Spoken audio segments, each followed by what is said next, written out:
আজকে তোমাদের সাথে কিন্তু একটা কিউট কেকের ডিজাইন শেয়ার করব। আজকের কেকটা কিন্তু খুবই ছোট আর ডিজাইনটা এতটা সুন্দর হয়েছে কি বলবো।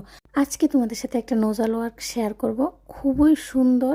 সেই নোজালটা দিয়ে কাজ করতে খুব ভালো লাগে, ডিজাইনটাও খুব ভালো আসে। তো ভিডিওটাকে স্কিপ না করে দেখতে থাকো। আজকের কেকের ডিজাইনটা কিন্তু আমি বার্থডে ওকেশনের জন্যই বানিয়েছিলাম, আর ডিজাইনটা কিন্তু আমাকে দেওয়া ছিল না। যেহেতু নোজালটার মধ্যে কোনো রকমের কোনো নাম্বার ছিল না, তার জন্য আমি তোমাদের সাথে নোজালটাই শেয়ার করে দেবো কোন নোজালটা দিয়ে আমি আজকের ডিজাইনটা করেছি।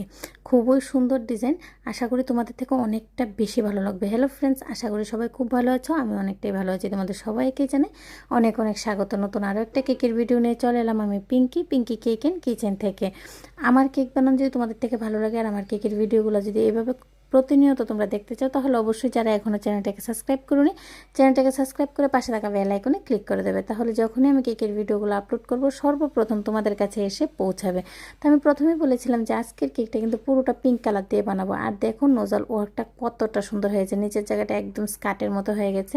আর এখন দেখো আমি স্টার নোজাল নিয়ে নিয়েছি, আর স্টার নোজালটা কিন্তু একটু ছোটো সাইজের নিয়েছি, কারণ মিডিলে যেহেতু আমি ডিজাইনটা দেবো তার জন্য। আর উপরে কিন্তু একদমই সিম্পল ডিজাইন, স্টার নোজালের সাহায্যে কিছু ডিজাইন করে দেবো আর চকলেট চিপস বসিয়ে দেবো, অনেকগুলো সুগার বল দিয়ে দেবো। এখানে আমি সিলভার আর গোল্ডেন কালারের সুগার বল ইউজ করেছি, তোমরা চাইলে অন্যরকম যে কোনো সুগার বল ইউজ করে নিতে পারো। বার্থডে টপরটা লাগিয়ে নামটা লিখে দেবো। আমার কেকের ডিজাইন কিন্তু একদম রেডি। অবশ্যই কমেন্টে জানাবে আজকের কেকের ডিজাইনটা কেমন হয়েছে। আমার কাছে তো অনেকটাই কিউট লেগেছে, তোমাদের কাছে কেমন লেগেছে অবশ্যই জানাবে। সবাই খুব ভালো থেকো, সুস্থ থাকো। নেক্সট টাইম নতুন আরও একটা কেকের ভিডিও নিয়ে তোমাদের সবার সাথে আবারও দেখা হবে। তোমাদের সবাইকে জানাই রাধে রাধে।